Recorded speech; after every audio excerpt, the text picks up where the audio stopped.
Protect your hands, eyes, and back before you lift the first piece of porcelain during a bathroom demolition. Start by planning the removal sequence to minimize handling and fall risks. Turn off water at the shutoff valve and drain the tank and bowl fully by flushing and mopping up remaining water so you do not slip or get soaked. Use thick work gloves with cut resistance and safety glasses rated for impact to guard against sharp ceramic shards and flying debris. Put on sturdy, closed-toe shoes with good traction and a dust mask if old grout or drywall may release dust or mold. When removing the toilet, loosen and remove bolts slowly. Support the bowl with both hands and lift straight up to avoid twisting your back. If the fixture is heavy or awkward, get a helper or use a lifting strap.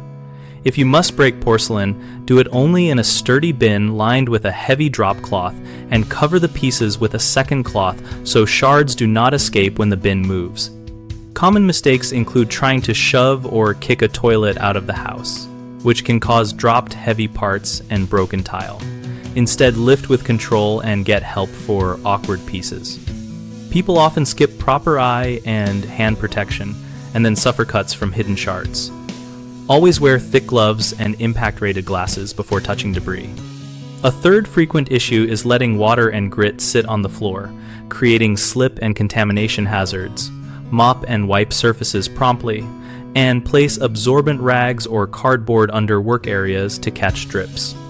At bighomeprojects.com, we connect homeowners with local contractors who do renovations and demolition work so you can find people near you for help. We also help contractors find work and share experience through our site discussion community, where tradespeople and homeowners exchange tips and ask questions.